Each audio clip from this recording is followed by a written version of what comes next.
ஆண்டவர் வந்து மனுஷனை குறித்த அறிவு ஒரு தேவனுடைய பிள்ளைக்கு சுற்றி தங்களோடு வாழ்கிற, தங்களோடு பழகுகிற, தங்களோடு வேலை செய்கிற மனிதர்களை குறித்து ஒரு சரியான அறிவு ஒரு தேவனுடைய பிள்ளைக்கு இருக்கணும் அப்படின்றதை குறித்து என்னுடைய இருதயத்திலே ஆண்டவர் பேசிக்கொண்டே இருந்தார். அப்போ ஒரு மனிதனை குறித்த, எந்த மனிதனை குறித்த அறிவு நமக்கு வேண்டும் அப்படின்னு சொல்லி நான் ஜெபிக்கும் போது ஆண்டவர் என்னுடைய இருதயத்திலே சில வார்த்தைகளை எல்லாம் ஆண்டவர் என்னுடைய இருதயத்திலே வைத்தார். வாசிக்க போகிறோம். மத்தேயு எழுதின சுவிசேஷம் 26ஆம் அதிகாரத்தை நாம் எடுத்துக்கொள்ளலாம். மத்தேயு எழுதின சுவிசேஷம் 26ஆம் அதிகாரத்திலே 14வது வசனத்தை நம்ம வாசிக்க போறோம். மத்தேயு எழுதின சுவிசேஷம் 26வது அதிகாரத்திலே 26ஆம் அதிகாரம் 14வது வசனத்தை சேர்ந்து வாசிக்கலாமா? அப்பொழுது 12 ஒருவனாகிய யூதாஸ் காரியோத் என்பவன் பிரதான ஆசாரியரிடத்திற்கு போய், நான் அவரை உங்களுக்கு காட்டி கொடுக்கிறேன், நீங்கள் எனக்கு என்ன கொடுக்கிறீர்கள் என்றார். அவர்கள் அவனுக்கு 30 வெள்ளி காசை கொடுக்க உடன்பட்டார்கள். அது முதல் அவன் அவரை காட்டி கொடுக்க சமயம் பார்த்து கொண்டு இருந்தான். 18வது வசனம், அதற்கு அவன், நீங்கள் நகரத்திலே இன்னாரிடத்திற்கு போய், என் வேலை சமீபமாக இருக்கிறது, உன் வீட்டிலே என் சீசரோடே பஸ்காவை ஆசரிப்பேன் என்று போதகர் சொல்லுகிறார் என்று அவனுக்கு சொல்லுங்கள் என்றார். நீங்கள் மத்தேயு எழுதின சுவிசேஷம் 27ஆம் அதிகாரம் 3வது வசனத்திற்கு வாருங்கள். 27ஆம் அதிகாரத்திலே 27ஆம் அதிகாரம் 3வது வசனத்தை நம்ம வாசிப்போமேயானால், அப்பொழுது அவரை காட்டி கொடுத்த யூதாஸ் அவர் மரண ஆக்கினைக்குள்ளாக தீர்க்கப்பட்டதை கண்டு மனஸ்தாபப்பட்டு அந்த 30 வெள்ளி காசை பிரதான ஆசாரியரிடத்திற்கும் மூப்பரிடத்திற்கும் திரும்ப கொண்டு வந்து, குற்றமில்லாத இரத்தத்தை நான் காட்டி கொடுத்ததினால் பாவம் செய்தேன் என்றார். அதற்கு அவர்கள், எங்களுக்கு என்ன, அது உன் பாடு என்றார்கள். அப்பொழுது அவன் அந்த வெள்ளிக்காசை தேவாலயத்திலே எறிந்துவிட்டு புறப்பட்டு போய் நாண்டு கொண்டு செத்தான். நன்றாய் கவனிங்கள் ஆண்டவருடைய பிள்ளைகளே, இந்த இடத்திலே யாரை குறித்து சொல்லப்படுகிறது என்று சொன்னால், யூதாஸ் காரியோத் அப்படின்னா ஆண்டவரோடு நடந்த ஆண்டவருடைய சீடர்களிலே 12 பேரிலே ஒரு மிக முக்கியமான ஒரு பொறுப்பிலே இருக்கிறவன் தான் யார் அப்படின்னா இந்த யூதாஸ் காரியோத். பணப்பை அவனுடைய கையிலே இருந்தது. ஆண்டவருடைய ஊழியத்திலே நிறைய பேர் அவருக்கு நிறைய பண உதவிகளை செய்தார்கள். அவருடைய சீடர்கள் ஆகாரம் புசிக்கிறதற்கு, அவர்களுக்கு நல்ல துணிமணிகளை எல்லாம் அவங்க உடுத்துவதற்கு, அவர்களுக்கு நிறைய தேவை இருக்கும் அல்லவா? அந்த தேவைகளுக்கெல்லாம் ஆண்டவர் வந்து அப்படியே இன்னொருத்தரத்துல அடிச்சு புடுங்கினதோ இல்லைன்னா இன்னொரு இடத்துல இருந்து வாங்கினதோ அப்படியெல்லாம் இல்லை. இந்த மாதிரி அவர் அந்த காலங்களிலே ஊழியம் செய்து கொண்டிருக்கும் போது நிறைய பேர் தங்களுடைய காணிக்கைகளினாலே, தங்களுடைய பணங்களினாலே தாங்கினார்கள். அப்போ அந்த பணத்தை எல்லாம் யாருடைய கையில கொடுக்கப்பட்டிருந்துச்சு அப்படின்னு சொன்னா, இந்த யூதாசனுடைய கையில வந்து அந்த பண பொறுப்புகள் ஒப்படைக்கப்பட்டிருந்துச்சு. ஆனா இந்த மனுஷன் வந்து ஆண்டவருடைய வார்த்தைக்கு கீழ்ப்படியாம ரொம்ப தூரத்துல போகிறாங்க. அப்போ அங்க இருக்கிற பிரதான ஆசாரியர்கள் எல்லாம் என்ன பார்த்துட்டு இருக்காங்கன்னா, இயேசுன்ற அந்த மனுஷனை வந்து தனியா கண்டுபிடிக்கணும்னு நினைச்சாங்க. பொதுவாக வந்து யூதர்களுடைய முகங்களை பார்த்தீங்க அப்படின்னா ஓரளவு நம்ம வந்து அதை கணிக்க முடியாத மாதிரி சில நேரங்களிலே எல்லாரும் ஒரே மாதிரி இருப்பாங்க. அந்த மாதிரி இயேசுனுடைய சீடர்கள் வந்து சிலர் வந்து ஒரே மாதிரி ட்ரெஸ் போட்டிருந்தாங்க. ஏசப்பா மாதிரி முழு பைஜாமாவை போட்டு அந்த மாதிரி ஆண்டவரோட இயேசுவை பிடிக்கணும்னு நினைச்சா கூட சில நேரங்களிலே அவர்களால அடையாளம் இதுதான் இயேசு அப்படின்னு தெரிஞ்சா கூட யாராவது ஒருத்தர் இது இயேசு அப்படின்றத அவங்க காண்பித்து கொடுக்கணும், நிரூபிக்கணும் அப்படின்னு அந்த தலைவர்கள் நினைப்பார்கள். பொதுவாக இந்த பின் லேடன் அவங்கள வந்து பார்த்தீங்க, அந்த மனுஷனை வந்து யுஎஸ்ஏ ஆர்மியை வந்து கொன்னாங்க பாருங்களேன். அப்போ வந்து அந்த மனுஷன் வந்து இவன் தான், இந்த மனுஷன் தான் அவர் அப்படின்னு சொல்லி, பின் லேடன் இதுதான் அப்படின்னு சொல்லி அவங்க கண்டுபிடிச்சிட்டாங்க. அதனால தான் அவங்கள ஷூட் பண்ணாங்க. ஆனால் ஷூட் பண்ணி முடிச்சதற்கு பிறகு வந்து அந்த பின் லேடன் பக்கத்தில் அவருடைய உயரம் உள்ள ஒரு மனுஷனை அங்கிருந்து வரும்போதே கூட்டிட்டு வந்து அவங்க படுக்க வச்சு செக் பண்ணி இது பின் லேடன் தான் அப்படின்னு உறுதிப்படுத்தப்பட்டு அதற்கு பிறகு தான் அந்த பாடியை கொண்டு போய் நடுக்கடலில் கொண்டு போய் போட்டாங்க. அவங்களுக்கு தெரியும், அதை வச்சுதான் அவங்க கெஸ் பண்ணாங்க. அதை வச்சுதான் பல வருடங்களாக அந்த வீட்டை சுற்றினார்கள். ஆனா யாரோ ஒருத்தர் இதுதான் இந்த மனுஷன் தான் அப்படின்னு ஊர்ஜிதப்படுத்தணும் அப்படின்னு நினைப்பாங்க. அப்போ இந்த நாட்களிலே வந்து அவர்களுக்கு இயேசுநாதரை தெரிஞ்சாலுமே அவரை காட்டி கொடுக்கிறதற்கு கரெக்டான ஒரு ஆளை ஐடென்டிஃபை பண்ணி இதுதான் இயேசு கிறிஸ்து அப்படின்னு சொல்றதற்கு ஒரு ஆளு அவர்களுக்கு உள்ளே இருக்கிற ஒரு ஆள் தேவைப்பட்டாங்க. மூணாவது மனுஷங்க யார் கூப்பிட்டாலும் வருவாங்க. ஆனா அந்த 12 பேர்ல ஒருத்தன் வந்தானா நல்லா இருக்கும் அப்படின்னு அங்கே அந்த கயவர்களுக்கு ஒரு எண்ணம் இருந்துச்சு. அதுக்கு தகுந்த மாதிரியே இந்த யூதாஸ் வந்து அவன் ஒரு பிளானை போட்டு, அவன் ஒரு திட்டத்தை போட்டு அவங்களிடத்துல வலிய போய், அதான் இது பிரச்சனை வந்து அவனை தேடி வரல, இவனாக வலிய போய். நீங்க நீதிமொழிகளிலே வாசிக்கும் போது நீங்க வாசிக்க முடியும். 22ஆம் அதிகாரம் நீதிமொழிகள் 22வது அதிகாரத்திலே 3வது வசனத்தை வாசிக்கலாமா? 3வது வசனத்தை வாசிக்கும் போது, விவேகி ஆபத்தை கண்டு மறைந்து கொள்ளுகிறான், பேதைகள் நெடுக போய் தண்டிக்கப்படுகிறார்கள். யாராமா? விவேகி ஆபத்தை கண்டு மறைந்து கொள்ளுகிறான், பேதைகள் நெடுக போய் தண்டிக்கப்படுகிறார்கள். அப்போ இந்த மனுஷன் என்ன பண்றான் அப்படின்னு சொன்னா, பேத போல இருந்து நெடுக போய் தண்டிக்கப்படுவது போல அவங்கள்ட்ட இயேசுநாதரை நான் காட்டி கொடுக்குறேன், நீங்க எனக்கு என்ன பண்ணுவீங்க அப்படின்னு சொல்லி அவன்கிட்ட பேரம் பேச. உடனே அவர்கள் சொன்னாங்க, நீ இந்த மாதிரி இயேசுநாதரை காட்டி கொடுத்தா நாங்கள் வெள்ளிக்காசுகளை தர்றோம் அப்படின்னு சொன்ன உடனே அதற்கு உடன்பட்டு அதே போல அந்த வெள்ளிக்காசுகளையும் அவங்க நிறுத்தி கொடுத்துட்டாங்க. அந்த கரெக்டான நேரம் வந்த உடனே ஆண்டவரை இந்த யூதாஸ் காரியத்தை வந்து காட்டி கொடுக்குறான். அவன் வந்து காட்டி கொடுக்கும் போது கண்டிப்பா ஆண்டவர் தப்பிச்சிருவாரு, ஆண்டவர் அவன் கையில எல்லாம் மாட்ட மாட்டாரு, ஆண்டவர் எவ்வளவு பெரிய தெய்வம், எவ்வளவு பெரிய அற்புதங்கள் எல்லாம் செய்திருக்கிறாரு அப்படின்னு தன்னுடைய மனதில் அவரை பிடிச்சிருவாங்க, அவரை சிலுவையில அறைவாங்க அப்படின்ற எண்ணம் அவனுக்கு ஒரு பெர்சன்டேஜ் கூட இல்லை. இப்போ அவன் நினைச்சதற்கு மாறாக அங்க நடக்குது.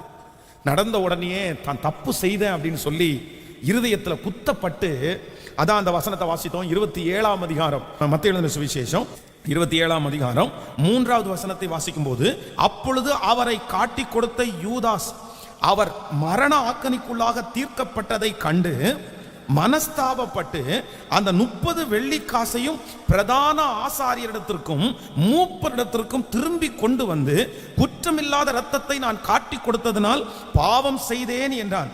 அதற்கு அவர்கள், எங்களுக்கு என்ன, அது உன் பாடு என்றார்கள். அப்பொழுது அவன் அந்த வெள்ளிக்காசை தேவாலயத்தில் எறிந்துவிட்டு புறப்பட்டு போய் நான்று கொண்டு செத்தான். கவனிங்க, இந்த வெள்ளிக்காசை கொண்டு போய் அவங்க கையில கொடுத்து சொல்றான், நான் குற்றமில்லாத இரத்தத்தை காட்டி கொடுத்ததனால் நான் பாவம் செஞ்சிட்டேன். உடனே ஆப்போசிட்ல இருந்து வர்ற பதில் என்ன அப்படின்னா, அதற்கு எங்களுக்கு என்ன, அது உன் பாடு. அது யார் பாடு? அது உன் பாடு. அப்போ நம்பி இவங்க நம்மளை காப்பாத்துவாங்க, இவங்க நம்மளை பாதுகாப்பாங்க, இவங்க இந்த பணத்தை நம்மகிட்ட ரிட்டர்ன் வாங்கிடுவாங்க, நமக்கு சாபம் எதுவும் வராது அப்படின்னு பெரிய கற்பனையோட போன இந்த யூதாஸுக்கு என்ன மிஞ்சிருச்சுன்னு அப்படின்னா, அவர்களுடைய காரியம் நடந்த உடனேயே இப்ப யாரை கலட்டி விட்டாங்க அப்படின்னா, யூதாஸை கலட்டி விட்டாங்க. எங்களுக்கு என்னப்பா, எங்களுக்கு என்னப்பா, நீ வாங்கின, நாங்க என்ன பண்ண முடியும்? உடனே இந்த வார்த்தையை கேட்ட உடனே அந்த பணத்தை தான் பயன்படுத்த கூடாதுன்னு சொல்லி போய் ஒரு இடத்துல தேவாலயத்தில் அப்படியே கொண்டு போய் வீசி, வேதம் சொல்லுது, நான்கு கொண்டு செத்தான். அப்போ நம்பர் 2, இரண்டாவதாக ஒரு தேவனுடைய பிள்ளை எந்த மனுஷனிடத்துல நீங்க ரொம்ப கவனமா இருக்கணும்னு சொன்னா, தங்களுடைய ஆதாயத்திற்காக பயன்படுத்துகிற மனிதர்களிடத்துல நம்ம ரொம்ப ஜாக்கிரதையா இருக்கணும். நன்றாய் கவனிங்கள் ஆண்டவருடைய பிள்ளைகளே, இன்றைக்கு இந்த உலகத்துல நிறைய ஜனங்கள் இருக்கிறாங்க. அவங்க என்ன பண்றாங்க அப்படின்னா, தங்களுடைய ஆதாயத்திற்காக நம்மை பயன்படுத்துவார்கள். அவங்க ஆதாயத்திற்காக, அவங்க நல்லா வருவதற்காக. இந்த அரசியலை குறித்து பார்த்தீங்கன்னா, நிறைய பேர் அரசியல்ல இருக்காங்க. ஆனா அரசியல்ல இருக்கிறவங்களுக்கு பெரிய சம்பாத்தியங்கள் இருக்குது, பெரிய மதிப்பு இருக்குது அப்படின்னு நம்ம நினைச்சிட்டு இருக்கிறோம்.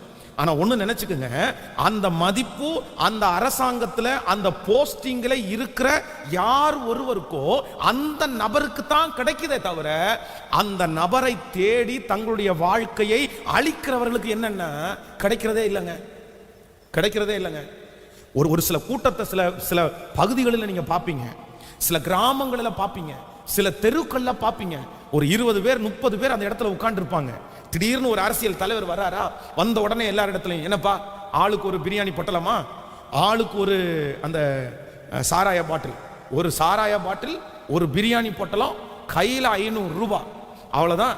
இதை கொடுத்து கூப்பிட்டோம்னா அவன் எத்தனை கிலோமீட்டர் வர்றானோ அத்தனை கிலோமீட்டர் கையை வைத்து என்ன பண்ணுவான்னா, தலைவர் வாழ்க, தலைவர் வாழ்க, தலைவர் வாழ்கன்னு.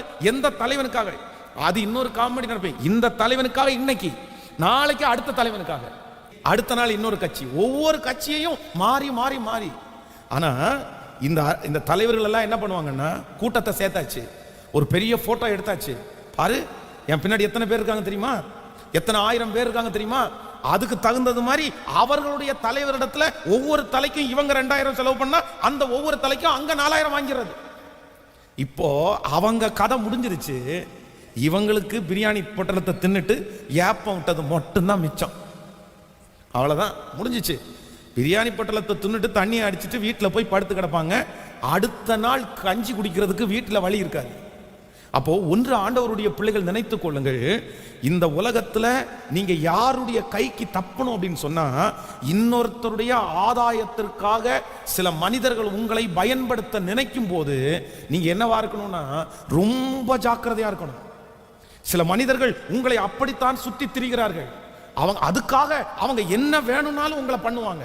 அதுக்காக உங்களை பெருமையா பேசுவாங்க, அதுக்காக உங்களை ஐஸ் வைப்பாங்க, அதுக்காக நீங்க அப்படி இப்படின்னு உங்களை புகழ்வாங்க. எதுக்காக தெரியுமா? அந்த காரியம் நடக்கிற வரையும், அந்த பிரச்சனை சால்வ் ஆகிற வரைக்கும், அந்த காரியம் அவங்களுக்கு நிறைவேறுகிற வரைக்கும் உங்களை கூட வச்சுக்குவாங்க. உங்களுக்கு என்ன வேணாலும் பண்ணுவாங்க, எப்படி வேணாலும் நடந்துக்குவாங்க.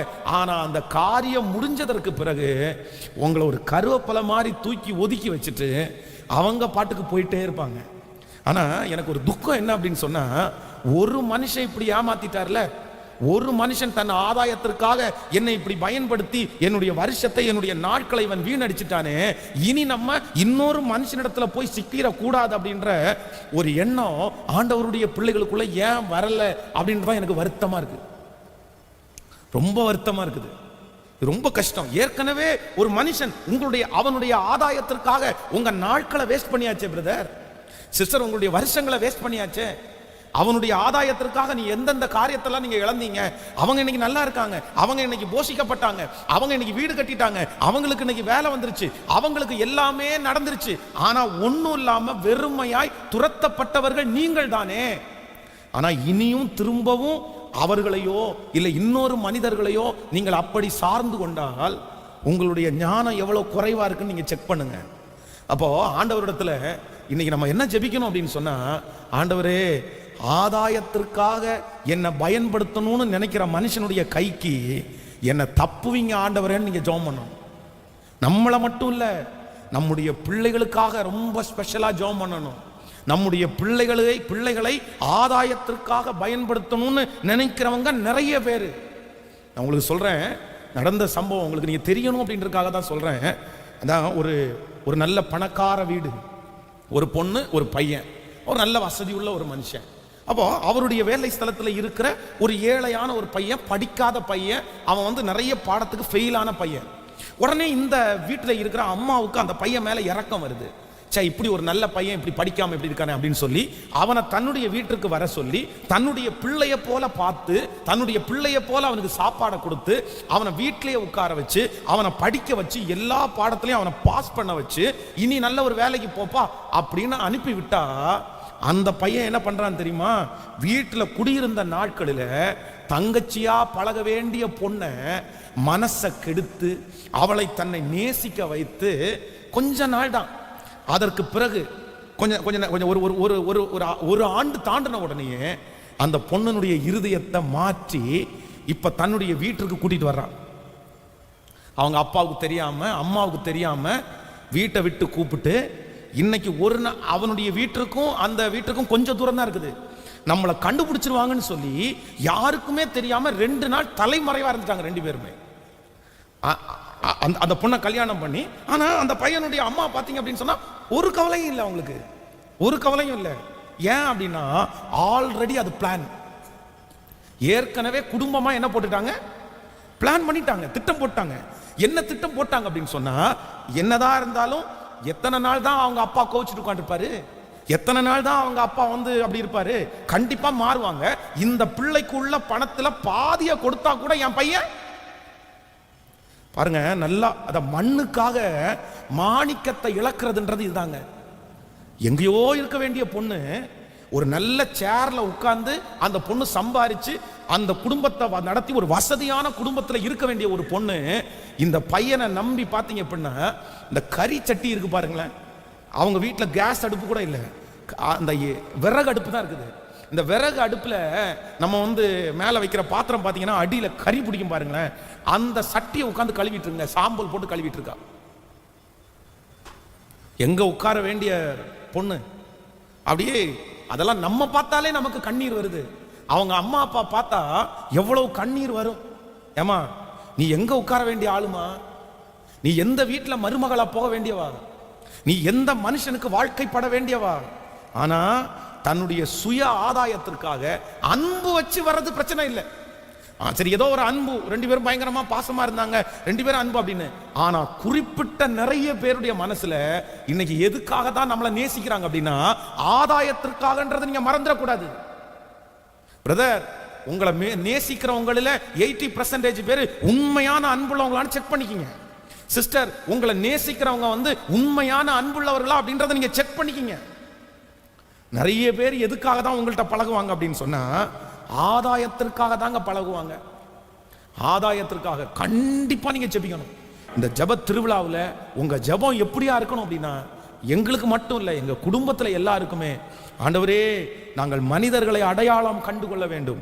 எந்த மனிதர்களை அடையாளம் கண்டுகொள்ள வேண்டும் என்றால், ஆதாயத்திற்காக எங்களை பயன்படுத்த நினைக்கிற மனுஷனுக்கு எங்களை காப்பாற்றுங்க ஆண்டவரே, எங்களை காப்பாற்றுங்க ஆண்டவரே. இந்த ஜெபத்தில் இருக்கிறவங்க சிந்திச்சு பாருங்க.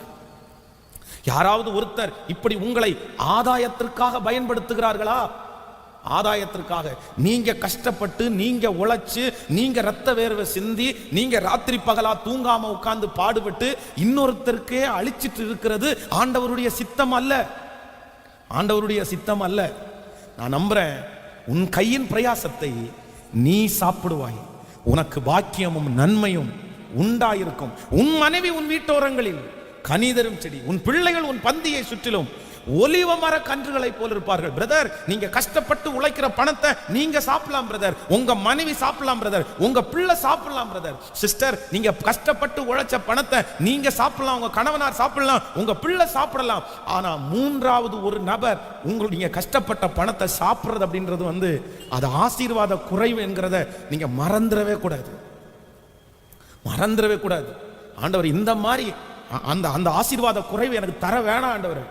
நான் சொல்றேன், ஏதோ ஒரு சூழ்நிலையில நீங்க இழக்கிறீங்க, தெரியாம அது இழந்துருச்சு.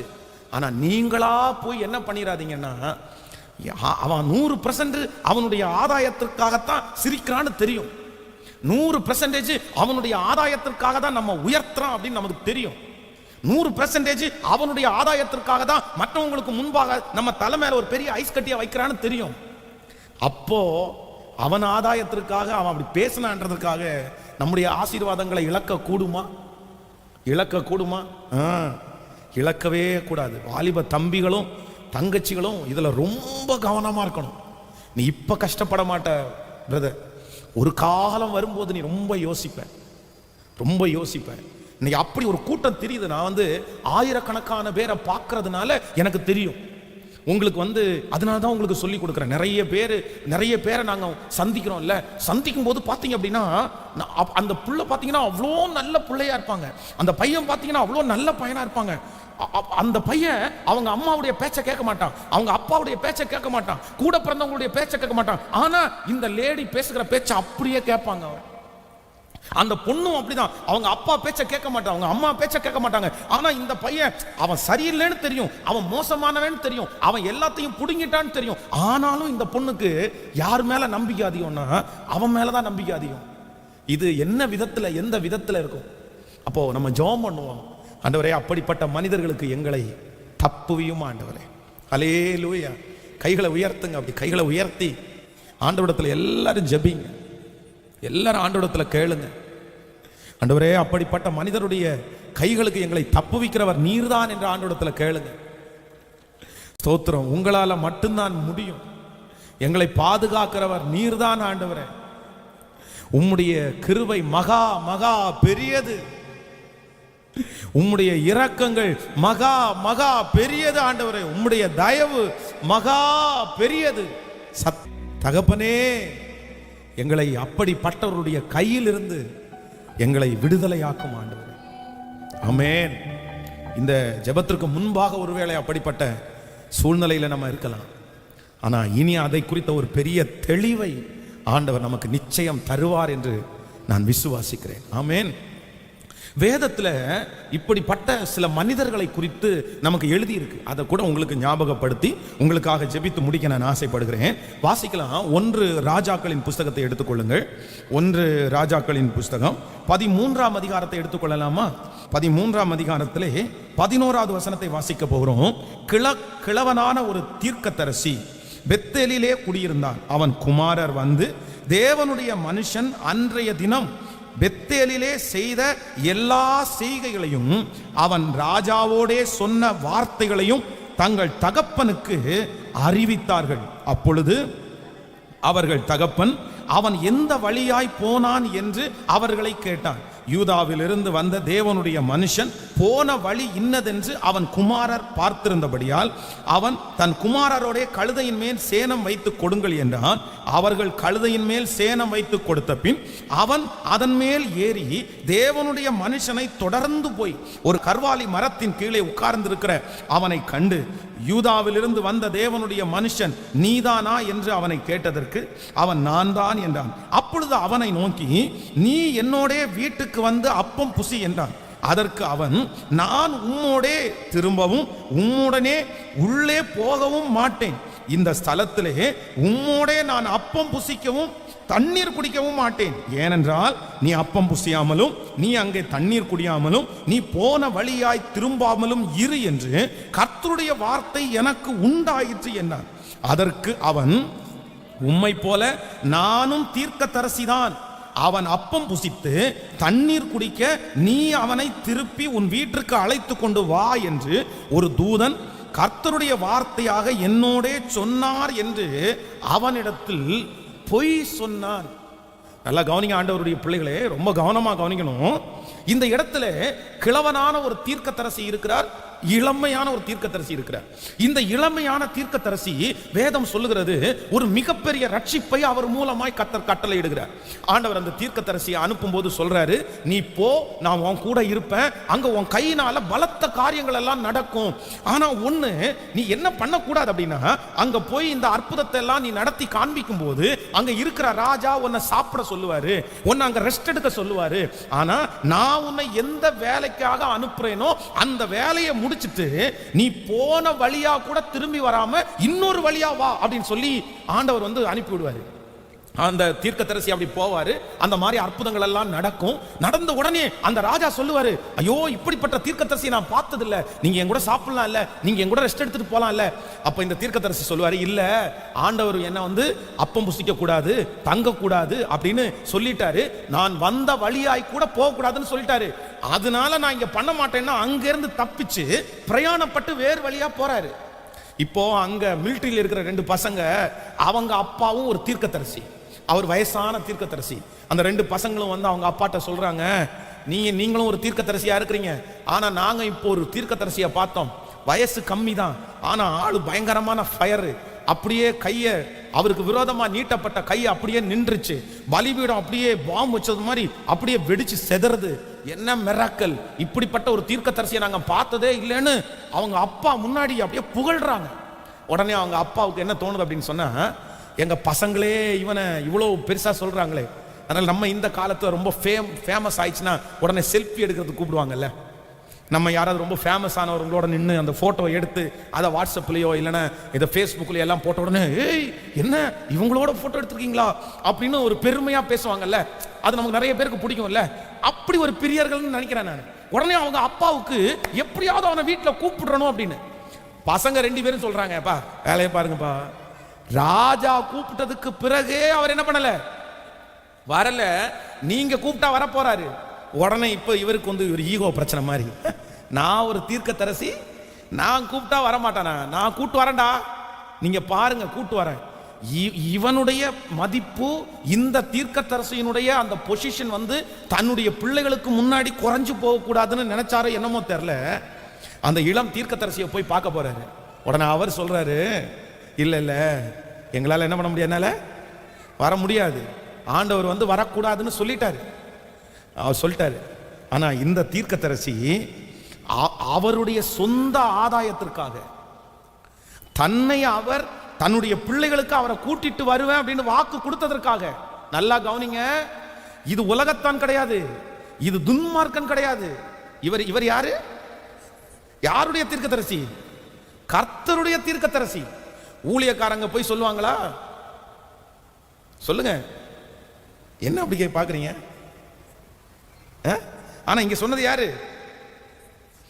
கர்த்தருடைய ஊழியக்காரர் போய் அவருக்கு முன்னாடி, எப்பா எப்பா உனக்கு சோறு கொடுத்து உன்னை நல்ல ரெஸ்ட் எடுக்க பண்ணி அனுப்பும்படியாக ஆண்டவர் என்கிட்ட சொன்னாரு, நீ வா அப்படின்னு கூப்பிடுறாரு. அந்த நேரத்தில் கூட அந்த இளம் தீர்க்கதரிசிக்கு, இவ்வளவு பெரிய அற்புதத்தை நடப்பித்த தீர்க்கதரிசிக்கு அந்த எண்ணம் இல்லை பாருங்களேன். இவரோட பேசின ஆண்டவர் ஏன் கூட பேசியிருக்க மாட்டாரா? ஏன் கூட இத்தனை பேசின ஆண்டவர் இந்த விஷயத்தை மட்டும் ஏன் அவன்கிட்ட சொன்னாரு? அந்த எதையுமே யோசிக்காம சரி நான் வர்றேன்னு போனாரு. நடந்ததை நீங்க வேதத்தில் வாசிப்பீங்கன்னா வாசிக்கலாம். அந்த 13ஆம் அதிகாரத்திலே 13ஆம் அதிகாரம் பின்னாடி வசனங்களை நீங்கள் வாசிக்கும் போது 19வது வசனம், அப்பொழுது அவன் இவனோடே திரும்பி போய் இவன் வீட்டிலே அப்பம் புசித்து தண்ணீர் குடித்தான். அவர்கள் பந்தியில் உட்கார்ந்திருந்த போது அவனை திரும்பி கொண்டு வந்த தீர்க்கதரிசிக்கு கர்த்தருடைய வார்த்தை உண்டானதினால் அவன் யூதேயாவிலிருந்து வந்த தேவனுடைய மனுஷனை பார்த்து சத்தமிட்டு, உன் தேவனாகிய கர்த்தர் உனக்கு கற்பித்த கட்டளையை நீ கை கொள்ளாமல் கர்த்தருடைய வாக்கை மீறி அப்பம் புசிக்கவும் தண்ணீர் குடிக்கவும் வேண்டாம் என்று அவர் விலக்கின ஸ்தானத்திற்கு நீ திரும்பி வந்து அப்பம் புசித்து தண்ணீர் குடித்தபடினால் உன் பிரேதம் உன் பிதாக்களின் கல்லறையிலே சேருவதில்லை என்று கர்த்தர் சொல்லுகிறார். ஹலோ, எந்த தீர்க்கதரிசி பொய் சொல்லி அவனை மாத்தி கூட்டிட்டு வந்தாரோ, இப்ப அந்த தீர்க்கதரிசியே வாயில என்ன சொல்றாரு? நீ கர்த்தருடைய வார்த்தைக்கு என்ன பண்ணல? கீழ்ப்படியல. கீழ்ப்படியாதனால இன்னும் கொஞ்ச காலம் நீ வாழ வேண்டியது, ஆனா இன்னைக்கே உன் மரண நாள் நியமிக்கப்பட்டுச்சுப்பா, அவ்வளவுதான்ப்பா, நீ ஏன் இப்படி பண்ணுன?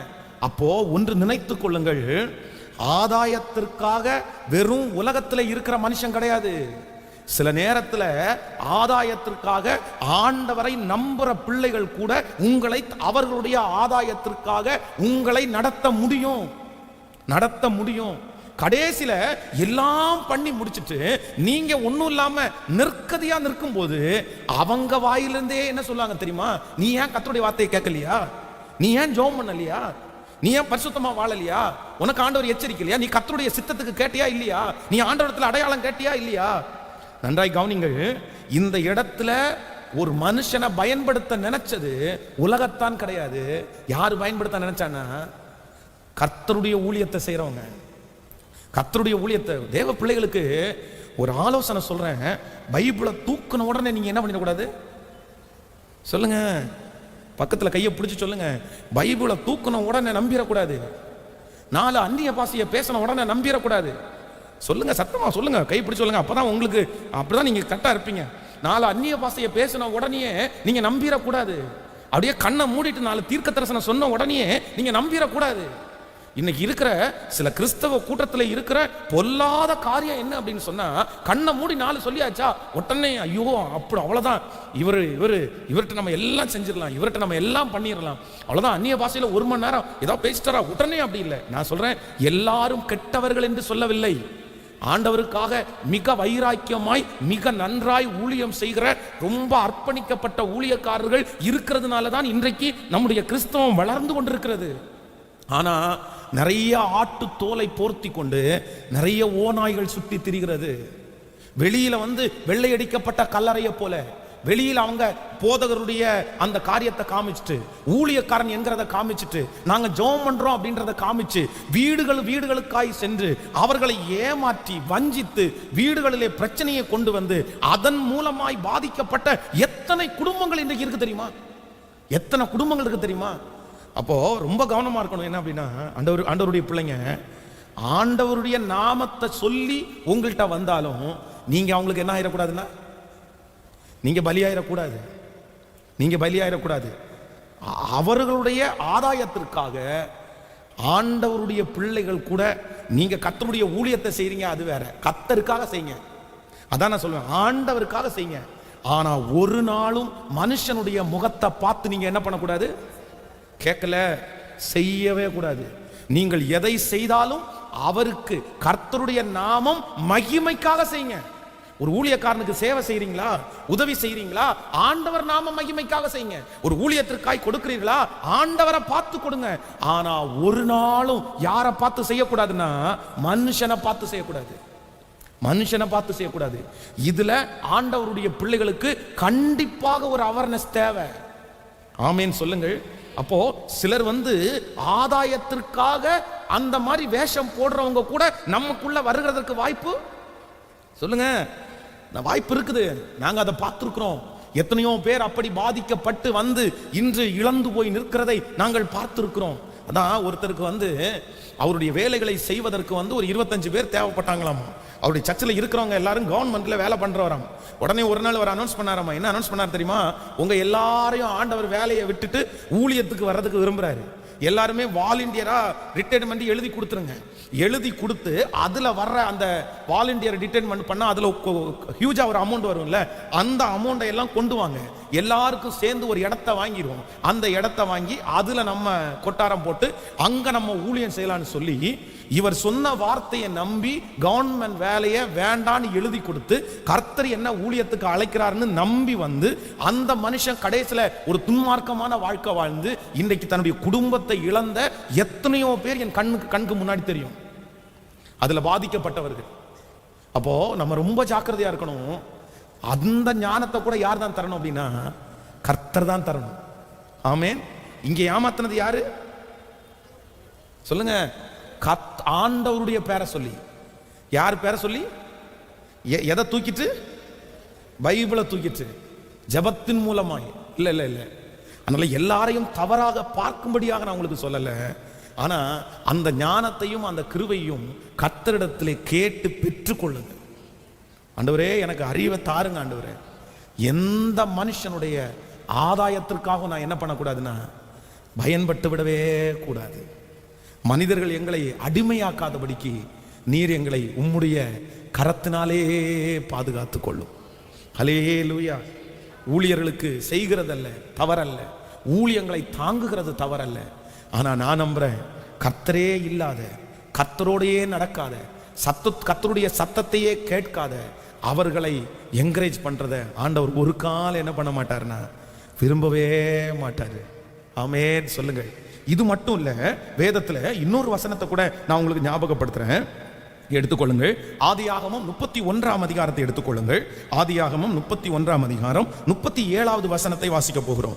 ஆதியாகமம் 31ஆம் அதிகாரத்திலே 31ஆம் அதிகாரம் 37வது வசனத்தை வாசிக்கலாமா? 31ஆம் அதிகாரம் 37வது வசனத்துல, என் தட்டு முட்டுகளை எல்லாம் தடவி பார்த்தீரே, உம்முடைய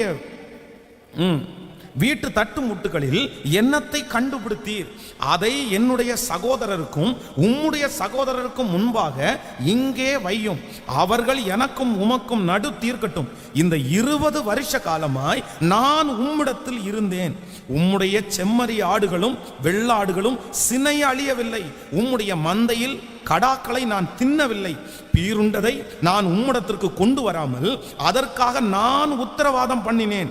பகலில் களவு போனதையும் இரவில் கனவு போனதையும் நீர் என் கையில் கேட்டு வாங்கினீர். பகலிலே வெயிலிலும் இரவிலே குளிரிலும் என்னை பட்சித்தது, நித்திரை என் கண்களுக்கு தூரமாயிருந்தது.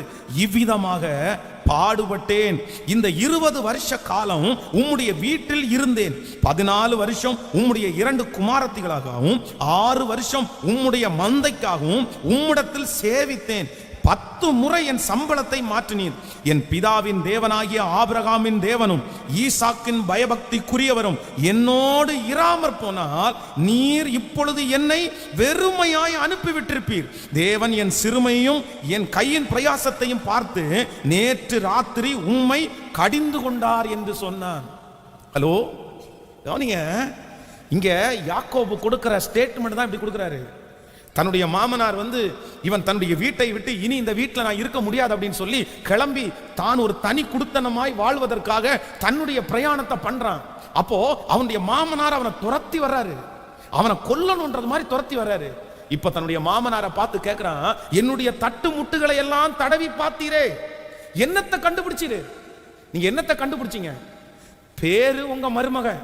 அதான் எங்க அம்மா அப்பா என்ன உங்க வீட்டுக்கு அனுப்புனாங்க, நான் தூரத்துல வரும்போது என்ன ஓடி வந்து நீங்க கட்டி பிடிச்சிங்க. கட்டி பிடிச்சி மருமகனை பார்த்த உடனே ஒரு கள்ள அழுக. என்ன அழுக சொல்லுங்க? மாமனார் கட்டி பிடிச்ச உடனே ஒரு கள்ள அழுக. அப்பா மாப்பிள்ள, நீங்க இவ்வளவு செக்க செவேன்னு இருப்பீங்கன்னு எனக்கு தெரியாது மாப்பிள்ள. அந்த கட்டி பிடிக்கும் போதே கோழி அமுத்துற மாதிரி ஒரே அமுத்து. அவ்வளவுதான், நீ போக மாட்டடா நம்முடைய புடிய விட்டு. சிலர் அப்படித்தானே, அந்த கோழி அமுத்துற மாதிரி அமுத்துறாங்க, போட்டு அமுத்துறா, மூடிடுறா, இனி தப்பி வைக்க கூடாது. அந்த ஒரே அழுக, அவன் ஏமாந்து போயிட்டான் பாருங்க. அப்படியே போய் அந்த பிள்ளைங்களை காமிச்சு, 2 பிள்ளைங்க இருக்கிறாங்க, அதுல ஒரு பிள்ளைய நேசிக்கிறாரு. அப்படித்தானே, அவ்வளோ நீ பிள்ளை தானே ஆசைப்படுற, அதுக்கு ஒரு டயலாக் பேசுறாரு பாருங்க. நான் அந்நியனுக்கு கல்யாணம் பண்ணி கொடுக்கறத விட உனக்கு கல்யாணம் பண்ணி கொடுக்கறது எனக்கு எவ்வளவு பெரிய சந்தோஷம். நீ ஒன்றும் வருத்தப்படாத மாப்பிள்ள, நான் உனக்கு கட்டி வைக்கிறேன் மாப்பிள்ள அப்படின்னு சொல்லி அழகா டிசைன் பண்ணி அவனை மேக்கப் பண்ணி 7 வருஷம் வேலை செஞ்சு முடிச்ச உடனே, மாமா 7 வருஷம் வேலை முடிஞ்சிருச்சு. அப்போவாது என்ன பண்ணிருக்கணும் மாப்பிள்ள, 7 வருஷம் வேலை முடிஞ்சாலும் நீ சின்ன பொண்ணை தான் நீ நேசிக்கிற. இங்க ஊர் வழக்கம் என்னன்னா, பெரிய பொண்ணு இருக்கும்போது சின்ன பொண்ணை கல்யாணம் பண்ணி கொடுக்க முடியாது, பெரிய பொண்ணு அப்படியே நின்றும். அதனால கொஞ்சம் வெயிட் பண்ணு, ஏதாவது ஒரு நல்ல பையனை பார்த்து பெரிய பிள்ளைய கல்யாணம் பண்ணி கொடுத்துருவோம் அப்படின்னு ஃபர்ஸ்டே சொல்ல வேண்டிய மாமா அதுலயும் திட்டம் போடுறான் பாருங்க. எவ்வளவு கொடுமைக்கார மாமாவா இருந்திருப்பாரு. இவனை விடக்கூடாதுன்னு நினைச்சா போல, இந்த மாதிரி ஒரு நல்ல பையன் நமக்கு இனி கிடைக்காது, இது என்ன பண்ணாலும் தலையாட்டிட்டு நமக்கு பின்னாடியே வந்துரும்ட்டு நைட்டே கல்யாணம் மாப்பிள்ள, உனக்கு இரவிலே கல்யாணம் அப்படின்னு சொல்லி எல்லாம் அரேஞ்ச் பண்ணி நைட்டோடு நைட்டா கல்யாணம் பண்ணி முடிச்சு, அடுத்த நாள் காலையில பார்த்தா இவன் நேசித்தது ஒரு பொண்ணு, வந்து நிற்கிறது இன்னொரு பொண்ணு, மூத்த பொண்ணு. மாமா நீங்க எதுவும் மாத்தி கீத்தி கட்டி கொடுத்தீங்களா? இல்ல நான் தெரியாம பிடிச்சி எடுத்துட்டு வந்துட்டானா? இல்ல அப்புறம் தான் இந்த ஊருடைய வழக்கம் அப்படி. ஏன்னா ரொம்ப அப்செட் ஆகி ஐயோ வாழ்க்கையே முடிஞ்சிருச்சு அப்படின்னு இருக்கும்போது, அதனால என்ன மாப்பிள்ள ஒண்ணு இல்ல, அடுத்ததை நான் என்ன பண்ணிடுறேன், உனக்கே கல்யாணம் பண்ணி. இப்படிப்பட்ட ஒரு அப்பாவை, எப்படிப்பட்ட ஒரு கொடுமையான அப்பா பாருங்க. லாபான் எல்லாம் வந்து நல்ல அப்பாவே கிடையாதுங்க என்ன பொறுத்தாளு. அதுக்கென்ன இன்னொரு 7 வருஷம் நீங்க வந்து வேலை செய்யுங்க. என்னுடைய சின்ன பொண்ணையும் சில சகோதரிகள் வந்து வீட்டை விட்டுட்டு வந்தா கூட அப்பா பெருமையும் அம்மா பெருமையும் பேசாம இருக்கவே மாட்டாங்க. கணவனாருடைய பெருமை உங்களுக்கு தெரியவே தெரியாதுங்க. அந்த அப்பாவுடைய என்னைக்கு தான் பேசுறத விடுவீங்க? உங்க அப்பா பெருமை, உங்க அப்பா நல்லவர் தாங்க, உங்க அம்மா நல்லவர் தான், அதுக்குன்னு உங்க கணவனார் குறைஞ்சவரா? இல்ல உங்க மாமனார் குறைஞ்சவரா? உங்க மாமியார் குறைஞ்சவங்களா? எதுக்கெடுத்தாலும் சில பெண்கள் இருக்காங்க, எங்க அப்பா எங்க அம்மா. ஏன் எந்த அப்பாவும் அவங்க பிள்ளைய நல்லா வளர்த்தலையா? இல்ல நான் சொல்றது உங்களுக்கு, ஹலோ, இல்ல எங்களை எல்லாம் ரொம்ப குறைவா வளர்த்துனாங்களோ? இல்ல எங்க அப்பா சரியில்லை, எங்க அம்மா சரியில்லை, எல்லாம் குறைவா வளர்த்துனாங்க, உங்க அப்பா தான் அவங்க ரொம்ப நல்லா வளர்த்துனார்ல. வேற எல்லாருடைய அப்பாவும் அவங்க பிள்ளைகளை, எங்க அப்பா என்ன எவ்வளவு கஷ்டப்பட்டு வளர்த்தினா தெரியுமா? ஆமா, இவங்க அப்பா பக்கத்து வீட்டுல திருடி வந்து வளர்த்தினாரு. இல்ல நான் கேட்கிறேன், பெண்களை பார்த்து கேட்கிறேன், சகோதரிகளை பார்த்து கேட்கிறேன், என்னைக்கு தான் உங்க அம்மா அப்பாவுடைய பெருமையை நீங்க விடுவீங்க? வீட்டுல உட்கார்ந்து அவர் சோறை தின்ட்டு அப்பா பெருமையா பேசுறது, அவர் சம்பாரிச்சு கொடுத்த சாப்பாட்டை சாப்பிட்டுட்டு எங்க அப்பா பெரிய ஆளு, எங்க அப்பா மீசக்காரர், எங்க அப்பா அந்த நாள்ல, எங்க அம்மா அந்த நாள்ல. நிறைய ஆண்களும் அப்படிதான் இருக்கிறாங்க. எங்க அம்மா சமைச்சாங்கன்னா, சட்டியில வச்சு சமைச்சாங்கன்னா 4 வீட்டுக்கு மணக்கும். ஆமா, கொஞ்சம் பவுடர் வேணா கொட்டி தரட்டுமா நாங்க வேணா? இல்ல அப்படிதான் கேட்க வேண்டியது இருக்குது. எங்க அம்மா சமைச்சா, எங்க அப்பா சமைச்சா, எங்க அம்மா சமைச்சா. இந்த கல்யாணம் ஆனதுக்கு பிற்பாடு அம்மா அப்பாவை பெருமையா பேசுகிறத நீங்க எப்ப விடுறீங்களோ அப்பதாங்க உங்க குடும்பம் ஆசீர்வாதமா இருக்கும். அம்மா அப்பாவை கணவனுக்கு முன்னாடி ரொம்ப பெருமையா எப்பவும் பேசிட்டு இருக்கிற குடும்பத்துல சமாதானம் வரவே வராதுங்க. அதே மாதிரி மனைவிக்கு முன்பாக தன்னுடைய அம்மா அப்பாவை மட்டும் பெருமையா, நான் சொல்றேன், அப்படின்னா நம்ம அங்கேயே இருந்திருக்கலாமே. நமக்கு ஒரு கணவனாருடைய வீடு தேவையே இல்லையே. அப்படின்னா கல்யாணம் பண்ணாம சும்மா இருந்திருக்கலாமே. நமக்கு மனைவி தேவையே இல்லையே. நான் சொல்றது உங்களுக்கு புரியுதா? ஒரு கணவனை கல்யாணம் பண்ணி கையை பிடிச்சிங்கன்னா நீங்க புகழ்த்த வேண்டியது, பெருமையா பேச வேண்டியது யாரதான் பேசணும்? வரமாட்டீங்க நிறைய பேருக்கு. கணவனாரதாங்க, நான் என் வீட்டில் இப்படி கஷ்டப்பட்டேன், ஆனா இன்னைக்கு நல்லா இருக்கேன், உங்கள்கிட்ட வந்ததுக்கு அப்புறம் நான் நல்லா சாப்பிட்றேங்க, நல்லா துணிமணி உடுத்துறேங்க அப்படின்னு சொல்லணும். ஏன்னா நல்லா வச்சிருக்கிறீங்க, உங்களால முடிஞ்ச வரைக்கும். சிலர் நல்லா வைக்காம இருக்கலாம், சோதனைகள் இருக்கத்தான் செய்யும். அதே மாதிரி கணவனாரும் அப்படிதான். நான் என்ன சொல்றேன் அப்படின்னா, ஒருவேளை அந்த சூழ்நிலை இல்லைன்னா கூட நீங்க அப்படி 4 டைம் சொல்லும் போதே அவர்களுக்குள்ள என்ன வரும் அப்படின்னா, ஓ நம்ம மனைவியை நல்லா நம்ம அப்ப என்ன பண்ணிடணும், வச்சுக்கணும், நம்முடைய கணவனாரை நம்ம நல்லா வச்சுக்கணும் அப்படின்ற எண்ணம் வந்து அப்பாவது வரும்னு சொல்றேன். நீங்க ஓயாம வீட்டு புகழையே பாடிட்டு இருந்தா அப்புறம் எப்படி வரும்? அப்போ அவங்க சொல்லுவாங்க, நீ வீட்டிலேயே போய் உட்காந்துட்டு வா அப்படின்வாங்க கொஞ்ச நாளைக்கு.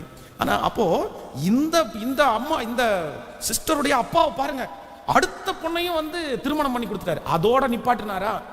வேதம் சொல்லுது 10 முறை சம்பளத்தை ஏமாத்தி இருக்கிறாரு பாவி. 10 முறை. யார்கிட்ட?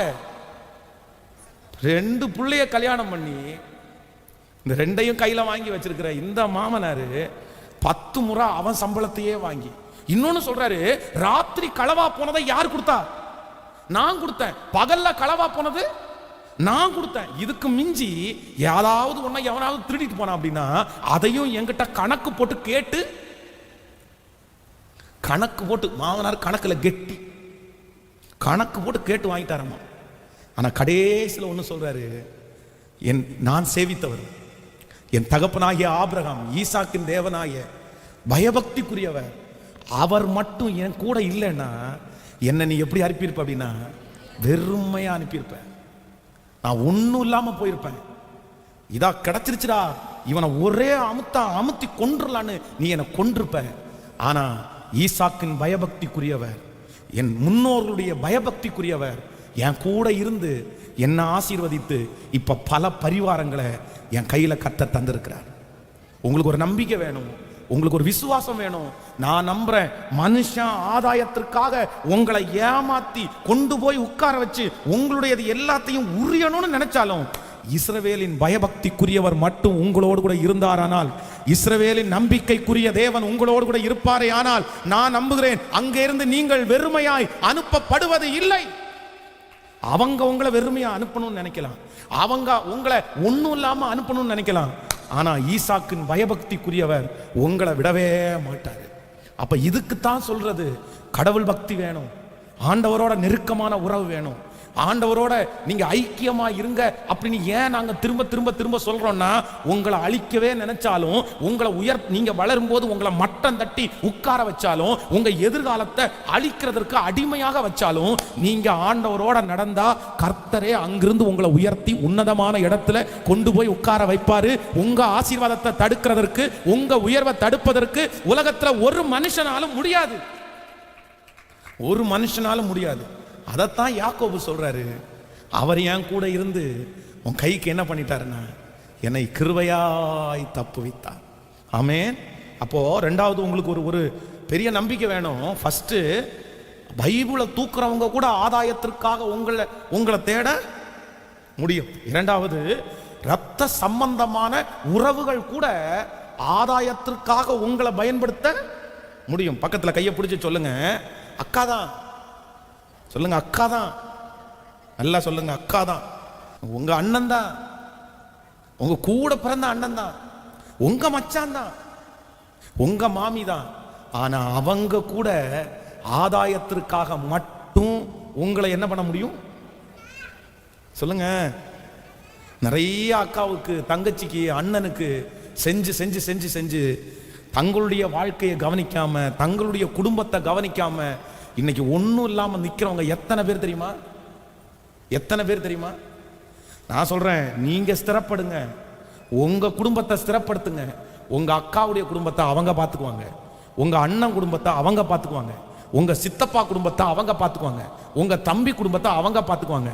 அவங்க அவங்க அவங்க அவங்களுடைய குடும்பத்தை அழகா பார்த்துக்குவாங்க. நீங்க உங்க குடும்பத்தை பார்த்து மிச்சம் இருக்கிறத நீங்க கொடுத்தா போதும். ஆமே.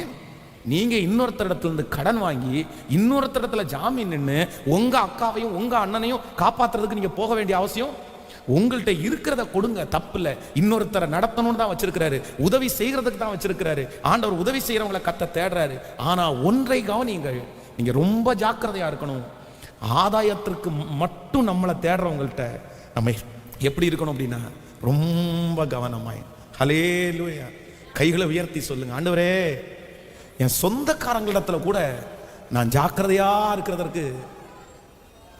நான் சொல்றது உங்களுக்கு புரியுதா? சொல்றது உங்களுக்கு புரியுதா? நான் சொல்றேன், யாரு மேல எனக்கு கோவம் இல்லை. உங்க குடும்பத்தில் நீங்க செய்யறத குறித்து எனக்கு என்னங்க வருத்தம்? நீங்க நல்லா இருக்கணும், நீங்க செய்யுங்க, அதை பற்றி எல்லாம் நான் ஒன்றும் உரி பண்ணிக்கிறேன். நான் யாருடைய குடும்பத்திலையும் வந்து பார்க்கல, எதுவும் பண்ணல. ஆனால் நான் ஏன் சொல்றேன் அப்படின்னா, நீங்க பின்னாடி கஷ்டப்படக்கூடாது அப்படின்றதுக்காக தான் சொல்றேன். நீங்க ரொம்ப ஜாக்கிரதையா இருக்கணுன்றதுக்காக தான் சொல்றேன். இப்படி சில பேர் அப்படி இருக்காங்க, அப்படிப்பட்ட கேரக்டர் இருக்காங்க. அதுக்காக நீங்க ஒண்ணுமே செய்யாம ஒண்ணுமே பண்ணாம அப்படியே கஞ்சத்தனம் பண்ணிட்டு அப்படி இருக்கணும்னு நான் சொல்லல. எல்லாத்துக்கும் என்ன இருக்கு அப்படின்னா, ஒரு லிமிட் இருக்குது, ஒரு லிமிட் இருக்குது. அதான் ஆபத்துல உதவுகிறதுக்கு தான் சிநேகிதன், கஷ்டத்துல உதவுறதற்கு தான் ஆண்டவர் நம்மளை வச்சிருக்கிறாரு. அவங்களுக்கு ஒரு கஷ்டமா, அவங்களுக்கு ஒரு பாரமா, கை தூக்கி விட முடியுமா, அப்படியே டபார்னு கையை தூக்கி பிடிச்சி விட்டு, இதாப்பா உனக்கு ஒரு 5000 ரூபாய் கொடுக்கறதுனால நீங்க வந்துருவியா, இதா வச்சுக்கோ, வா மேல வா அப்படின்னு தூக்கி விடுங்க. அது தப்பு இல்லை, அது தவறல்ல. ஆனா வாழ்க்கையே அவங்களுக்காக தியாகம் பண்ணி இங்க ஒண்ணும் இல்லாம அதையே கவனிச்சுட்டு இருந்தா அப்போ நீங்க என்னைக்கு வாழ்றது? அதனால ஆண்டவரே எனக்கு கிருபை தாருங்க, என் சொந்தங்களுக்கு முன்னாடி நான் எப்படி இருக்கணும்னா ஞானமா இருக்கணும். கையை உயர்த்தி எல்லாரும் கேளுங்க, சத்தமா ஆண்டவரத்துல கேளுங்க. ஆண்டவரே, ஹல்லேலூயா, இஸ்ரவேலின் பயபக்திக்குரியவர் நம்மோட கூட இருக்கணும். சொல்லுங்க, ஆண்டவரே அந்த பயபக்திக்குரிய தேவன் என்னோடு கூட இருக்கணும். ஹல்லேலூயா, ஹல்லேலூயா, ஹல்லேலூயா. ஸ்தோத்திரம், ஸ்தோத்திரம், ஸ்தோத்திரம். இறங்கும் ஆண்டவரே, இறங்கும் ஆண்டவரே, இறங்கும் ஆண்டவரே. அப்பா அந்த ஞானத்தை எனக்கு கட்டளை இடும் ஆண்டவரே. என் குடும்பத்தை கட்டி எழுப்ப, என் பிள்ளைகளை கட்டி எழுப்ப எனக்கு இப்பொழுது ஒரு அற்புதம் நடப்பதாக ராஜா. அப்ப ஆண்டவர் எப்படி எதிர்பார்க்கிறார் அப்படின்னா, நாங்கள் ஞான இருதயம் உள்ளவர்களாக வேண்டும். யார ஒரு தேவனுடைய பிள்ளை அடையாளம் கண்டுகொள்ளணும்னா, தன்னுடைய ஆதாயத்திற்காக பயன்படுத்துகிறவர்களை இந்த கடைசி நாட்களில் அடையாளம் கண்டுகொள்ளக்கூடிய ஒரு கிருபையை ஆண்டவர் நமக்கு எல்லாருக்கும் தரணும். அது ஆண்டவருடைய பிள்ளைகளாகிய உங்களுக்கும் எனக்கும் தரணும். ஆமென். சில இடங்களிலே பார்த்தீங்க அப்படின்னா கஷ்டமான வேலை, கடினமான வேலை, உயிருக்கு ஆபத்தான வேலை. அந்த வேலையை செஞ்சா இத்தனை வருஷம்தான் உயிரோட வாழ முடியும். ஆனால் சில மனிதர்கள் பார்த்தீங்கன்னா அந்த வேலையை கையில் எடுத்து ஏதாவது ஒரு பாவப்பட்ட கொஞ்சம் பேரை அப்படியே பிடிச்சி அவங்கள வந்து அந்த வேலையில் உட்கார வச்சு அதன் மூலமாய் அந்த மனுஷனுக்கு வியாதி வந்து இப்படி தங்களுடைய வாழ்க்கையை இழந்து போனவங்க எத்தனை பேர் தெரியுமா? அப்படிப்பட்ட உலகத்தில் மோசமான மனிதர்கள் இருக்கிறார்கள். ஆண்டவருடைய பிள்ளைகளை, இன்னொருத்தருக்காக உங்க சரீரத்தை கெடுக்காதீர்கள், இன்னொருத்தருக்காக உங்க குடும்பத்தை கெடுத்துக்காதீங்க, இன்னொருத்தருக்காக உங்க மனசை கெடுத்துக்கவே வேண்டாம். ஹல்லேலூயா. அப்போ இன்னைக்கு முழுக்க நீங்க எதுக்காக ஜெபிக்கணும்னா, நான் சொல்றது எல்லாமே ஜெபக்குறிப்பு. நீங்க இதெல்லாம் ஜெபக்குறிப்பா வச்சு இந்த 21 நாட்களும் ஜெபம் பண்ணணும். மனுஷனை குறித்து மட்டும் நீங்க சரியா அறிஞ்சிட்டீங்க அப்படின்னா நான் நம்புறேன் இந்த உலகத்துல நீங்க ஜெயிச்சிருவீங்கன்னு எனக்கு தெரியும். ஆமேன். மனுஷனை குறிச்ச அறிவை வேதத்துல ஆண்டவர் பல இடங்களிலே அழகா எழுதி வைத்திருக்கிறார். ஒரு வாலிபன் மனுஷனை குறிச்சு அறிஞ்சிட்டான் அப்படின்னா அந்த வாலிபன் இடரவே மாட்டான். எந்த மனுஷனும் உங்களை காயப்படுத்தவே முடியாது. மனுஷனால வர்ற 90% பிரச்சனை, நான் சொல்றேன், மனுஷனை குறிச்ச அறிவு வந்துச்சுன்னா உங்களுக்கு ஸ்டாப் ஆகும். மனுஷனை இப்போ உங்களை சுற்றி சுற்றி இருக்கிற பிரச்சனை முழுக்க முழுக்க மனுஷனை வச்சு தானே இருக்குது. மனுஷன் தானே உங்களுக்கு எதிராளியா நின்று இருக்கிறான். நான் நம்புறேன், அறிஞ்சுக்குங்க, 90% பிரச்சனை உங்களுக்கு இருக்கவே இருக்காது. கடைசியாக ஒரு சம்பவத்தை கூட சொல்லி நான் ஜெபித்து முடிக்கிறேன். நியாயாதிபதிகள் 14ஆம் அதிகாரத்தை எடுங்கள். நியாயாதிபதிகள் 14ஆம் அதிகாரம் 15வது வசனத்தை எடுக்க போறோம். வாசிக்கலாமா சேர்ந்து? 15வது வசனம். 7ஆம் நாளிலே அவர்கள் சிம்சோனின் பெண் சாதியை பார்த்து, உன் புருஷன் அந்த விடுகதையை எங்களுக்கு விடுவிக்கும்படிக்கு நீ அவனை நயம் பண்ணு, இல்லாவிட்டால் நான் உன்னையும் உன் தகப்பன் வீட்டையும் அக்னியினால் சுட்டரித்து போடுவோம், எங்களுக்குள்ளவைகளை எல்லாம் பறித்து கொள்ளவா எங்களை அழைத்தீர்கள் என்றான். அப்பொழுது சிம்சோனின் பெண்சாதி அவனுக்கு முன்பாக அழுது, நீ என்னை நேசியாமல் என்னை பகைக்கிறாய், என் ஜனங்களுக்கு ஒரு விடுகதையை சொன்னாய், அதை எனக்காவது விடுவிக்கவில்லையே என்றான். அதற்கு அவன், இதோ நான் என் தகப்பனுக்கும் அதை என் தாய் தகப்பனுக்கும் அதை விடுவிக்கவில்லையே, உனக்கு அதை விடுவிப்பேனோ என்றான். விருந்து பண்ணுகிற 7 நாட்களும் அவள் அவனுக்கு முன்பாக அழுது கொண்டே இருந்தாள். 7ஆம் நாளிலே அவள் அவனை அலட்டி கொண்டிருந்தபடினால் அதை அவளுக்கு விடுவித்தான். அப்பொழுது அவள் தன் ஜனங்களுக்கு அந்த விடுகதையை விடுவித்தாள். ஹலோ, நல்லா கவனிங்க. இந்த சிம்சோனுடைய விஷயத்துல ஆண்டவருடைய பிள்ளைகள் வந்து கற்றுக்கொள்ள வேண்டியது நிறைய இருக்குது. நீங்க இதே சம்பவத்தை எங்க பார்க்கலாம் அப்படின்னா தெளிலால் இடத்துல பார்க்கலாம். இது முன்னாடி இது ஃபர்ஸ்ட் கட்டின, இது ஃபர்ஸ்ட் ஒரு பொண்ணு. இந்த பொண்ணை அவன் நேசித்தான், இந்த பொண்ணை அவன் விரும்பினா. இப்போ அந்த பொண்ணுடைய வீட்டுக்கு போறான். அந்த வீட்டில் ஒரு ஃபங்க்ஷன் நடக்கும்போது அங்க அந்த பொண்ணுடைய சொந்தக்காரங்க எல்லாம் வந்திருக்கிறாங்க. உடனே இவன் மாப்பிள்ள அப்படின்ற அந்த கெத்தை காமிக்கிறதுக்காக இவன் ஒரு விடுகதையை அங்க வைக்கிறான். அப்போ அந்த விடுகதைக்கு போட்டியா சொல்றான், நீங்க இந்த மாதிரி விடுகதையா நீங்க சொல்லிட்டீங்கன்னா நான் உங்களுக்கு பரிசு தருவேன், இல்லைன்னா நீங்க எங்களுக்கு பரிசு தரணும்னு ஒரு பெரிய டீல் நடக்குது. ஆனா இவனுக்கு மட்டும்தான் தெரியும் அந்த விடுகதையினுடைய அர்த்தம். ஏன் அப்படின்னா இவன் தான் அந்த விடுகதையை உண்டு பண்ணவனே. அவன் வரும்போது அவன் ஒரு சிங்கத்தை கொல்றான். அந்த சிங்கத்துக்குள்ள அடுத்த டைம் போகும்போது தேன் இருக்கு, அதை எடுத்து அவன் வாய்க்குள்ள போடுறான். அதை அவங்க அம்மா அப்பாவுக்கே அவன் சொல்லல. இவனை தவிர வேறு யாருக்குமே அந்த விடுகதையினுடைய அர்த்தம் தெரியாது. இப்போ அந்த பெண் ஜாதியினுடைய குடும்பத்தில் இருக்கிறவங்க எல்லாம் இந்த பெண் ஜாதியை திட்டுறாங்க. என்னம்மா எங்களை எல்லாரையும் ஏமாத்துறதுக்காக கூட்ட உங்க கணவனார் ஒரு விடுகதை போட்டாரு, எங்களால அழிக்க முடியல. இவங்க தான் பெட்டு கட்டினாங்க, இவங்க தான் அதுக்கு ஒத்துக்கிட்டாங்க. இப்போ இவங்களை நச்சுறாங்க.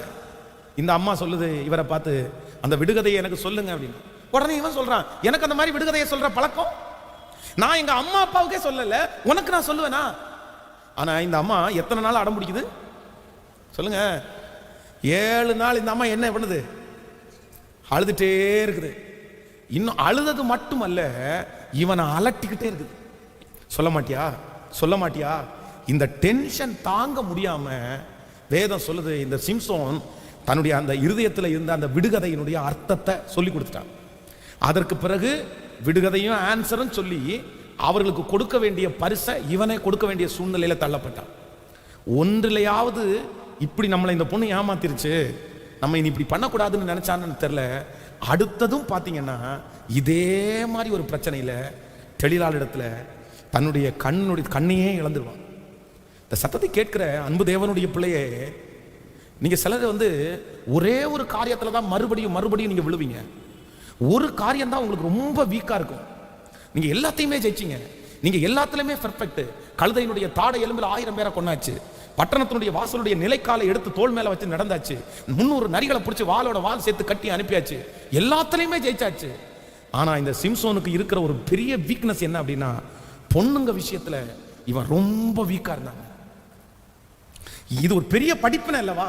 இந்த இடத்துல விழுந்து நம்ம ஏற்கனவே ஒரு பொண்ணு இந்த மாதிரி அலட்டி நம்முடைய இருதயத்துல இருக்கிறதெல்லாம் தெரிஞ்சிச்சே, இந்த மாதிரி தான் தெளிலாலும் பண்றான்ற இந்த மாதிரி ஞாபகம் மட்டும் அவனுக்கு இருந்திருந்தா அவனுடைய கண்கள் பிடுங்கப்பட்டிருக்குமா? அப்போ அவனிடத்துல அன்பு செலுத்துறேன்னு சேர்ந்த மனைவிகள் எல்லாருமே எதுக்காக தான் சேர்ந்திருக்காங்கன்னா, ஆதாயத்திற்காக தாங்க சில நேரத்தில் சேர்ந்திருக்காங்க. அப்போ நம்ம உண்மையாய் நேசிக்கிற நிறைய பேர் இருப்பாங்க. சிலருக்கு உண்மையாய் நேசிக்கிற மனைவியை பிடிக்காது, உண்மையா நேசிக்கிற கணவனார பிடிக்காது. ஆனா யாரை பிடிக்கும் தெரியுமா? ஆதாயத்திற்காக நேசிக்கிற சிலரை பிடிக்கும், ஆதாயத்திற்காக நேசிக்கிற சில நண்பர்களை பிடிக்கும். இந்த வார்த்தையை யாருக்காக ஆண்டவர் சொல்றாருன்னு தெரியல. ஆனா ஆண்டவருடைய பிள்ளைகள் ஒரு எச்சரிக்காருங்க. உன்னை உண்மையா நேசிக்கிற உங்க அம்மா அப்பா உனக்கு அவங்களுடைய நேசம் உனக்கு கஷ்டமா தெரியுது. உன்னுடைய அண்ணன் தம்பியினுடைய நேசம் உங்களுக்கு நிறைய நேரத்துல கஷ்டமா தெரியுது. அவங்க நேசத்தை நீங்க புரியல, அவங்க நேசத்தை நீங்க அறியல, அந்த நேசத்தை நீங்க விரும்பல. ஆனா உங்களை அழிக்கிற, உங்களை ஏமாற்றுகிற ஆதாயத்திற்காக, கவனிங்க, உங்களை வெறும் யூஸ் பண்ணிக்கிறதுக்காக, உங்களை பயன்படுத்திக்கிறதுக்காக, உங்களை முழுக்க பயன்படுத்திட்டு நீ உங்களை சக்கையா பிழிஞ்சு போட்டதுக்கு பிற்பாடு, உங்க பேரை கெடுத்ததுக்கு பிற்பாடு அவங்க உங்க கூட இருக்க போறது இல்ல. உங்களை யூஸ் பண்ணிட்டாங்கன்னா தூக்கி போட போறாங்க. அப்படிப்பட்ட ஃபேக்கான அன்பை நம்பி ஆண்டவருடைய பிள்ளைங்க ஒருத்தர் கூட போகாதீங்க, ஒருத்தர் கூட போகாதீங்க. ரொம்ப எச்சரிக்கையா இருங்க. அதுவும் ஸ்பெஷலா இந்த சத்தத்தை வாலிப தம்பி தங்கச்சி கேட்டுட்டு இருந்தா நீ ரொம்ப கவனமா இருப்பா, நீ ரொம்ப கவனமா இரு. நான் சொல்றேன், உன்மேல் அன்பு வைத்திருக்கிற, உன்னை ரொம்ப நேசிக்கிறேன் என்று நடிக்கிற, உங்க அம்மாவை விட, உங்க அப்பாவை விட, உங்க சகோதரங்களை விட உன்னை ரொம்ப நேசிக்கிறதாய் நடிக்கிற நிறைய பேர் உன்னை ஏதோ ஒரு விதத்துல அனுபவிக்கிறதற்காகத்தான் நடிக்கிறார்கள் என்கிறதை நீ மறந்துடாத. நான் திரும்பவும் சொல்றேன், ஆயிரக்கணக்கான பேருடைய வாழ்க்கைக்காக ஜெபிக்கும்படியாக ஆண்டவர் திறப்பில் நிற்கும்படியாக ஆண்டவர் என்னை நம்பினதுனால சொல்றேன். நிறைய பேருடைய வாழ்க்கையை கர்த்தர் என் கண்களுக்கு முன்பாய் கர்த்தர் எனக்கு கொண்டு வந்து நிறுத்தி இருக்கிறார். நிறைய பேருடைய வாழ்க்கையை நான் பார்த்திருக்கிறேன். ஆனா அவங்க படுற கஷ்டம் என்ன தெரியுமா? தங்கள் ஆதாயத்திற்காக தங்களை நேசிக்கிறாங்கன்றத அவங்க கண்ணு மறைஞ்சு அவங்களுக்கு தெரியல. அதனால அவங்க படுற பாடு எவ்வளவு தெரியுமா? அவ்வளவுதான். அம்னோனை குறித்து வேதம் சொல்லுது, அவன் எப்படி நேசிச்சானாமா, அவருடைய சொந்த தகுதியை எப்படி நேசிச்சான். ஒரே ஒரு பணியாரத்தை வந்து என் வீட்டில் சுட்டு கொடுக்கட்டும், ஒரே ஒரு பணியாரத்தை, அவ்வளோ பாசம். அவ சொல்ற, அப்பவும் அந்த சகோதரி சொல்ற, சகோதரனே வேண்டாம், இப்படிப்பட்ட ஒரு அநியாயம் நம்முடைய குடும்பத்தில் நடக்கக்கூடாது, நம்ம அப்படி செய்யக்கூடாது. ஒருவேளை அப்படி உனக்கு நான் தான் உனக்கு வேணும் அப்படின்னா நீ ஒன்னும் அவசரப்படாத, அப்பாட்ட கேளு, நான் உன்னை கல்யாணம் பண்ணிக்கிறேன். சரி, எப்படிப்பட்ட ஒரு நல்ல பொண்ணு. இந்த வார்த்தையை சொல்லும் போதாவது அந்த மனுஷன் அப்படி விட்டுருக்கணுமா இருக்கு. நான் உன்னை கல்யாணம் பண்ணிக்கிறேன்னு சொல்லுது. ஆனா அவன் வலுக்கட்டாயமா அந்த பிள்ளை மேல அவளை முழுவதுமாய் நாசம் பண்ணி, அதற்கு பிறகு என்ன சொல்றான் தெரியுமா? அவன் அவளை நேசித்த நேசத்தை பார்க்கணும், அவளை வெறுத்த வெறுப்பு எப்படி இருந்துச்சாமா? சிஸ்டர், வாலிப தங்கச்சி, பி கேர்ஃபுல்லா இருப்பா, கேர்ஃபுல்லா இரு. நிறைய உலகத்துல இருக்கிற மனுஷன் வெறும் சரீரத்திற்காக மட்டும் ஆசைப்பட்டு அந்த ஆதாயத்திற்காக உன்னை நேசிக்கிற ஒரு கூட்டம் உண்டு, நேசிக்கிற ஒரு கூட்டம் உண்டு. Be careful, be careful. இழந்துராத, உன் வாழ்க்கையை இழந்துராத, உன் எதிர்காலத்தை இழந்துராத. உன் வாழ்க்கையை முழுவதும் சின்னாபின்னமாக்கி உன்னை உருக்குலைத்து, உன் சரீரத்தை உருக்குலைத்து, உன்னுடைய வாழ்க்கையில் இருக்கிற உன்னுடைய அழகு, உன்னுடைய படிப்பு எல்லாவற்றையும் உருக்குலைத்து உன்னை வெறுமையான ஒரு இடத்துல உன்னை கொண்டு போய் நிக்க வச்சுட்டு அந்த மனுஷனுக்கு என்னன்னு போயிடுவாங்க, அந்த பொண்ணுக்கு என்னன்னு போயிடுவாங்க, அந்த நபருக்கு என்னன்னு உன் குடும்பத்தை உடைச்சு உன்னை கொண்டு வந்து நிறுத்திட்டு போயிடுவாங்க. அதனால ஆதாயத்திற்காக நேசிக்கிறவர்கள் இந்த உலகத்தில் அதிகமான பேர், அதிகமான பேர். உங்களை நேசிக்கிறவங்களுடைய லவ்வை நீங்க புரிஞ்சுக்கணும். உங்களை உண்மையா நேசிக்கிறது யாரு, ஃபேக்கா நேசிக்கிறது யாரு அப்படின்ற அறிவு உங்களுக்கு கண்டிப்பா வேணும், கண்டிப்பா வேணும். ஆண்டவரிடத்துல கேளுங்க. இந்த எஸ்எம்எஸ் பண்றது, வாட்ஸ்அப்ல எஸ்எம்எஸ் பண்றது, சேட்டிங் பண்றது, யாரோ ஒரு நபர் தங்களை நேசிக்கிறவர்களுக்காக டைம் ஸ்பெண்ட் பண்றது, மனைவிட்ட டைம் ஸ்பெண்ட் பண்றது இல்ல, கணவன் இடத்துல டைம் ஸ்பெண்ட் பண்றது இல்ல, பிள்ளை இடத்துல டைம் ஸ்பெண்ட் பண்றது இல்ல. ஆனா தன்னை யாரோ ஒருத்தர் கூட வேலை செய்யறவங்க நேசிக்கிறாங்க, சொந்தக்காரங்க யாரோ ஒரு நேசிக்கிறாங்க, அந்த மனுஷனுக்காக நேரத்தை செலவு பண்றது. நான் சொல்றேன், உங்க வாழ்க்கையில மிகப்பெரிய டேஞ்சர். ஆதாயத்திற்காக, டைம் பாஸுக்காக. கடந்த சில நாட்களுக்கு முன்பாக ஒரு செய்தி, ஒரு பையன் அவனுடைய மொபைல்ல பாத்தீங்கன்னா 7 பொம்பளை பிள்ளைங்களுடைய பேரை வந்து வித்தியாசமா சேவ் பண்ணி வச்சிருக்கான். 7. என்னன்னா, ஒரு பொண்ணு வந்து அவன் வந்து இரவு அவனோட கொஞ்ச நேரம் அவன் பேசுறதுக்கு, ஜாலியா பேசுறதுக்கு. ஒரு பொண்ணு பணக்கார பொண்ணு, அவனை கூட்டிட்டு காஃபி ஷாப்புக்கு கூட்டிட்டு போய் காஃபியும் பர்கரும் வாங்கி கொடுக்கறதுக்கு. அப்ப இன்னொரு பொண்ணு வந்து அவனுடைய செல்போனுக்கு ரீசார்ஜ் பண்ணி விடுறதுக்கு. இன்னொரு பொண்ணு வந்து அவனுக்கு வண்டியில பெட்ரோல் போட்டு கொடுக்கறதுக்கு. இப்படி 7 பிள்ளைகளையும் வந்து பேசி நயம் பண்ணி அவனுடைய கையில அவன் வச்சிருக்கான். அவனை கண்டுபிடிச்சு பார்த்தா, அவன்கிட்ட கேட்டா, அதை ஒருத்தங்க கண்டுபிடிச்சு இந்த மாதிரி இருக்காரு. அதுக்கப்புறம் கண்டுபிடிச்சா 7 பேரை வந்து அவன் வந்து அப்படி தன்னுடைய வேலைக்காக பயன்படுத்துறான். அவன் ரொம்ப ஜாக்கிரதையா இருக்கும், ரொம்ப ஜாக்கிரதை. இது வெறும் பொம்பளை பசங்க, ஆம்பளை பசங்க மட்டும் இல்ல, பொம்பளை பிள்ளைங்களும் நிறைய பேர் அப்படி இருக்காங்க தெரியுமா? ஆம்பளை பிள்ளைங்களை வந்து தன்னுடைய தேவைகளுக்காக பியூட்டி பார்லருக்கு போறதுக்கு பணம் செலவு பண்றதுக்கு ஒரு ஆளு, அப்புறம் அந்த மையெல்லாம் வாங்கி கொடுக்கறதுக்கு ஒரு ஆளு, ரீசார்ஜ் பண்ணி விடுறதுக்கு ஒரு ஆளு, அந்த மாதிரிலாம். ஐயோ, நீ சீரியஸா சொல்றேன், ரொம்ப கொடுமையான உலகம் இது, மோசமான உலகத்துல வாழ்ந்துட்டு இருக்கிறோம். நம்முடைய பிள்ளைகளை கர்த்தர் தாங்க காப்பாற்றணும், ஆண்டவர் தாங்க காப்பாற்றணும். நம்ம ஆண்டவரோட நடந்து நம்ம ரொம்ப கர்த்தருக்கு பயப்படுறதுனால நம்முடைய பிள்ளைகள் நிறைய பேரை நம்ம ரொம்ப சாஃப்டா வளர்த்துறோம். நம்முடைய பிள்ளைகள் நிறைய பேர் வெகுளிகளா இருக்கிறாங்க. அவங்களுக்கு எதை பார்த்தாலும் பயம். அவங்க சில நேரத்தில் அன்பை, அது உண்மையான அன்புன்னு நினைக்கிறாங்க. ஏன் அப்படின்னா, நம்ம எல்லாத்தையும் தப்புன்னு தான் அவங்களுக்கு சொல்லி வளர்த்துருக்கிறோம். யாராவது பக்கத்துல ஸ்கூல்ல ஒருத்தன் அடிச்சான் அப்படின்னு கேட்டா, நீ திருப்பி அடின்னு நம்ம சொல்லி கொடுக்குறோம். ஆனா உலகத்தில் இருக்கிற ஒரு அம்மா அப்பா என்ன சொல்லி கொடுப்பாங்கன்னா, அவன் அடிச்சானா நீ என்ன பண்ணு, நீ திருப்பி அடி, அவன் திருப்பி என்ன பண்ண மாட்டான், அடிக்க மாட்டான்னு சொல்லி கொடுப்பான். ஆனா நம்முடைய பிள்ளைகளுக்கு என்ன சொல்லி கொடுப்போம் தெரியுமா? அவன் திருப்பி அடிச்சானா கூட நீ வாங்கிட்டு வந்துரு, டீச்சர்கிட்ட சொல்லு, ஆனா நீ அவனை திருப்பி என்ன பண்ணிடாத, அவன் கெட்ட வார்த்தை பேசினா நீ கெட்ட வார்த்தை பேசாதன்னு நம்ம சொல்லி கொடுப்போம். உலகத்துல இருக்கிறவன் கெட்ட வார்த்தை பேசுன்னு சொல்லி கொடுப்பாங்க.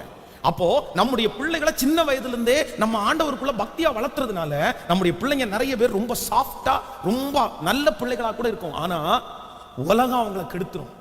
நம்ம பிள்ளைகள் ஈஸியா சிலரை நம்பிடுவாங்க. அதனால இன்னைக்கு இருக்கிற ஜெப குறிப்பு ரொம்ப முக்கியம், ரொம்ப முக்கியம். ஆண்டவரே, யாரும் எங்களை அவங்களுடைய ஆதாயத்திற்காக என்ன பண்ணக்கூடாது அப்படின்னா பயன்படுத்தவே கூடாது. ஆமென் சொல்லுங்க, ஹல்லேலூயா. அந்த சிக்கல்ல இருக்கிறீங்க அப்படின்னு சொன்னா சீக்கிரமா உங்க வாழ்க்கையை தேடுங்க, சீக்கிரமா உங்க பாதையில நீங்க காலடி எடுத்து வைங்க. உங்களை ஆசீர்வதிக்கிறவர் கர்த்தர் உங்களுக்காக யாவையும் செய்து முடிப்பார். கைகளை அப்படி மேலே உயர்த்தி, எங்களுக்கும் அந்த எங்க குடும்பத்திற்கும் அந்த அறிவு வேணும், எங்க பிள்ளைகளுக்கு அந்த அறிவு வேணும். சத்தத்தை உயர்த்தி சொல்லுங்க, ஆண்டவரே அந்த அறிவை எங்களுக்கு தாரும் ஆண்டவரேன்னு கேளுங்க. ஸ்தோத்திரம்பா, ஸ்தோத்திரம்பா. முழு பலத்தோட என் கணவனாருக்கு அந்த அறிவை தாரும் ஆண்டவரே, என் மனைவிக்கு அந்த அறிவை தாரும் ஆண்டவரே. இந்த செய்தி எந்தெந்த இடங்களுக்கு போய் சேர வேண்டுமோ அந்தந்த மனிதர்களுக்கு போய் சேரட்டும் ஆண்டவரே. அவங்கள தூக்கி எடுங்கப்பா. இந்த 1000 மணி நேர ஜெப திருவிழாவில் அப்படிப்பட்ட அற்புதங்கள் நடப்பதாக. யாக்கோபை காப்பாத்தினீரே, அவருடைய அந்நியனுடைய கையிலிருந்து காப்பாத்தினீரே. தன் மேல் வைத்திருக்கிற பாசம் காண்பிக்கிறது போல நடித்த அந்த மனிதனுடைய கையிலிருந்து காப்பாற்றினீரே. எங்களை நீர் காப்பாற்ற மாட்டீரோ? எங்கள் பிள்ளைகளை நீர் காப்பாற்ற மாட்டீரோ? இப்ப அந்த விடுதலை நடக்குது. இப்போ உங்க பிள்ளைய கர்த்தர் தூக்கி எடுக்கிறாரு. இப்போ உங்க கணவனார கர்த்தர் தூக்கி எடுக்கிறாரு. உங்க மனைவியை கர்த்தர் தூக்கி எடுக்கிறாரு. ஓ ஹalleluya. இந்த ஜெபக்குறிப்பு உங்களுக்காகவே உள்ள ஜெபக்குறிப்பு. மகளே, மகனே, உனக்காகவே உள்ள ஜெபக்குறிப்பு. ஆண்டவர் அந்த வார்த்தைக்கு பதில் கொடுப்பாராக. ஹalleluya, ஹalleluya. யாரும் கவனிக்கணும் என்ன அப்படின்னா, உங்களுக்கு ஃப்ரெண்ட் வேண்டான்னு சொல்லல. நீ கொஞ்சம் ரிலாக்ஸேஷன் பண்ணுவதற்கு, உன்னை புரிஞ்சுக்கிறதற்கு ஒரு நண்பனை வச்சுக்கிறது தவறல்ல. ஒரு நல்ல ஆவிக்குரிய, நல்ல ஒரு விசாலமான மனப்பான்மை உள்ள ஒரு நண்பனை வச்சுக்கலாம். ஆனா ஒண்ணு மட்டும் நீ ரொம்ப ஜாக்கிரதையா இரு. உன் நண்பன் உன்னுடைய உயர்வை விரும்புற நண்பனா இருந்தா பரவாயில்ல. நான் தப்பு பண்ணியிருக்கிறேன், நீயும் தப்பு பண்ணு. நான் இந்த பாவம் செஞ்சுட்டேன், நீயும் பாவம் பண்ணு அப்படின்னு உன்னை இழுக்கிறவனா இருப்பானே. ஆனால் நான் சொல்றேன், அந்த நண்பன் நல்ல நண்பன் அல்ல. அவன் நல்ல நண்பன் அல்ல. அவங்க முன்னேறிடுவாங்கப்பா. அவன் எப்படியாவது முன்னேறிடுவான். அதான் அவன் திருடியாவது பழச்சிடுவான். அவன் 10 பேரை ஏமாத்தியாவது பழச்சிடுவான். ஆனா உனக்கு திருட தெரியாது, உனக்கு ஏமாத்த தெரியாது. ஏன்னா உனக்குள்ள ஆண்டவர் பயம் இருக்குது. அதனால நாளைக்கு துன்பப்பட்டு நிக்கிறது யார் தான் நிப்பேன்னா, நீ தான்ப்பா நிப்ப. நீ அநேக கிறிஸ்தவ தம்பிங்க அப்படிதான், வாலிப தம்பிங்க, அவங்க ஏமாத்தி கூட படிக்கிற ஃப்ரெண்ட்ஸ் எல்லாம் மேல ஆயிட்டாங்க. ஆனா இவன் இன்னைக்கு ஒன்றும் இல்லாம உட்காந்துக்கிறதுக்கு காரணம் என்னன்னா, தன் ஆதாயத்திற்காக பயன்படுத்துகிற கூட்டம். உன் நண்பன் உன்னை அவன் ஆதாயத்திற்காக பயன்படுத்துவதற்கு நீ விட்டுறவே கூடாது. அதான் நான் இந்த சம்பவத்தை சொல்லி ஜெபித்து முடிக்கிறேன். இது உங்களுக்கு சொல்லி இருக்கிறேன். ஒரு சிலருக்கு இது புதுமையா இருக்கலாம். எங்க ஊர்ல ஒரு கிணறு, வத்தாத கிணறு, எல்லா இடத்துலையும் தண்ணீர் வற்றினாலும் அந்த கிணத்துல மட்டும் தண்ணீர் வற்றவே வற்றாது. ஒரு நாள் திடீர்னு பார்த்தா அந்த கிணத்துக்குள்ள ஒரு பெரிய விஷ பாம்பு உள்ள கிடக்குது. ரொம்ப ஆழமான கிணறு. உள்ள பாம்பு கிடக்கிறதுனால யாருமே கிணத்துக்குள்ள இறங்க மாட்டேங்கிறாங்க. கிணத்துல வேலை செய்யறவங்க, கிளீன் பண்றவங்க யாரையோ கொண்டு வந்து பார்த்தாங்க. எல்லாருமே பாம்பு கிடக்கிறத பார்த்த உடனே வேண்டாம், எங்களுக்கு வேண்டாம் அப்படின்னு உட்காந்துட்டாங்க. எங்க ஊர்லயே ஒரு குடிகாரன் இருந்தான். அவன் அந்த கிணத்துல இறங்குறதுக்கு, அவன் கிணத்துல இறங்கி ஏறுவான். அந்த குடிகாரனை அந்த ஊர்ல இருக்கிற 4-5 பேர் சேர்ந்து அவனுக்கு நல்லா குடிக்க வாங்கி கொடுத்து அவன் முன்னாடி வச்சு அவனை புகழ்ந்து, டே உனக்கு என்னடா மாப்பிள்ள, நீ எப்படிப்பட்ட சிங்கத்தையும் கிழிச்சிருவாடா, உனக்கு என்னடா பாம்பு பெருசு இப்படின்னு சொல்லி அவன் அப்படியே புகழ்த்தி உடனே அவன் சொல்றான், நான் இறங்குறேன். கயிறை கட்டி கீழே இறக்கி விட்டு உள்ள போய் பாம்பை அவனுடைய டவல் வச்சு பாம்பை பிடிச்சிட்டார். பாம்பை பிடிச்சி கையில கட்டி மேலே ஏறாரு ஒவ்வொரு படிக்கட்டா. பாம்பு உள்ள எப்படி நெளியாம இருக்கும்?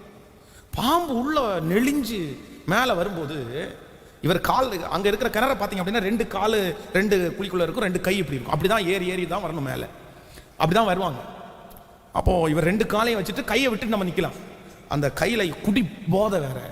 அந்த பாம்பு கையில நெளிகிறதுனால, ஏன்டா நீ என் கையில நெளிஞ்சிட்டே இருக்கு அப்படின்னு சொல்லி அந்த பாம்பை பிடிச்சி கடிச்சிட்டாரு. கரெக்டா தலையிலே கடிச்சிட்டாரு. கடிச்சிட்ட உடனே அந்த பாம்பு அப்படியே அமைதியாக உட்காந்து மேலே வந்து அந்த அந்த கிணத்துலேருந்து ஏறி வந்த அடுத்த 2 நிமிஷத்துல வாயில அப்படியே நுர தள்ளி அங்கேயே அந்த மனுஷன் செத்து விழுந்தான். நடந்த சம்பவங்க, செத்து விழுந்துட்டான். எல்லாரும் யாரை திட்டினாங்க தெரியுமா? சாராயம் வாங்கி கொடுத்தவங்கள திட்டலைங்க, அந்த மனுஷனை தாங்க திட்டினாங்க. அறிவில்லாத துரோகி, அறிவில்லாத பாவி, வீணா போயிட்டான். செத்து கூட அந்த மனுஷன் நல்ல பேர் வாங்க முடியலங்க. அங்க இருக்கிற அத்தனை மனுஷனுக்காக அந்த மனுஷன் செத்தாங்க. அப்போ அவன் செத்ததுனாலதான் அந்த ஊர்ல இருக்கிற அத்தனை பேர் நல்ல தண்ணி குடிக்கிறாங்க. இல்லைன்னா அந்த ஊர்ல இருக்கிற யாருமே தண்ணி இல்லை. ஆனா அவன் செத்து போனதை பார்த்து அறிவில்லைன்னு திட்டுறாங்க அவனை. அப்போ கடைசியில் நம்மளை தாங்க எல்லாரும் திட்டுவாங்க. அதனால ஆண்டவரிடத்துல கேட்கணும், எனக்கும் என் பிள்ளைகளுக்கும் ஒரு மனுஷனை குறிச்ச ஒரு அறிவை தாங்க. ஆதாயத்திற்காக எங்களை தேடி வர்றவங்களை நாங்கள் என்ன பண்ணணும்னா, ஜாக்கிரதை பிரதர், ஜாக்கிரதை சிஸ்டர். ஆதாயத்திற்காக தேடி வர்ற ஒருத்திக்காக உங்க குடும்பத்தை இழந்துடாதீங்க. ஒருத்தனுக்காக உங்க குடும்பத்தை இழந்துடாதீங்க. உங்க பிள்ளையை இழந்துடாதீங்க. உங்க எதிர்காலத்தை இழந்துடாதீங்க. உங்கள்கிட்ட வாங்க வேண்டியதை வாங்கிட்டா, உங்கள்கிட்ட ஒன்றும் இல்லைன்னு தெரிஞ்சதுக்கு அப்புறம் உங்களை தூக்கி போட்டுட்டு போயிட்டே இருப்பாங்க. ஆண்டவரே, எனக்கு அப்படியே ஆதங்கமா இருக்கு, எனக்கு அப்படியே அழுகையா இருக்கு. எப்படியாவது ஆண்டவர் உங்களை காப்பாற்றணும். இந்த சத்தத்தை கேட்கிற பிள்ளைகளை காப்பாற்றணும். நீங்க நிறைய பேர் தெரிஞ்சவங்க, ஆனா உங்க பிள்ளைகளை ஆண்டவர் காப்பாற்றணும். நீங்க திறப்புல நில்லுங்க. இந்த ஜெப குறிப்புக்காக திறப்புல நில்லுங்க. ஆண்டவரே, என் பிள்ளைய ஆதாயத்துக்காக யாரும் பயன்படுத்தக்கூடாது. என் மகனை பயன்படுத்தக்கூடாது. ஒருவேளை இந்த சத்தத்தை கேட்கிற யாரோ ஒருத்தருடைய குடும்பத்தில் இது அப்படியே நடந்து கொண்டிருக்கலாம். பாஸ்டர், நீங்க சொல்றது அப்படியே என் குடும்பத்தில் நடக்குது. என் கணவனார் அப்படியே திசை திருப்பி கொண்டு போறாங்க, என் மனைவியை திசை திருப்பி கொண்டு போறாங்க, என் பிள்ளைய திசை திருப்பி கொண்டு போறாங்க. ஓ ஹalleluya! கர்த்தரே உங்களுக்கு இரக்கம் பாராட்டுவார். கைகளை உயர்த்தி, இயேசுவே, இந்த ஜெப திருவிழாவிலே அவருடைய மகிமை இறங்கட்டும் உங்க மேல. கேளுங்க, வைராக்கியத்தோட கேளு. உங்க வாலிப மகனுக்காக திறப்புல நில்லுங்க தாய். பிரதர், உங்க வாலிப பையனுக்காக திறப்புல நில்லுங்க. நீங்க அப்படித்தானே பிரதர் கெட்டு போனீங்க, நீங்க அப்படித்தானே சிஸ்டர் கெட்டு போனீங்க. ஆனா உங்க பிள்ளைக்கு அப்படி நடக்க கூடாது. கெஞ்சுங்க, கெஞ்சுங்க. உங்க கணவனாருக்காக திறப்புல நில்லுங்க.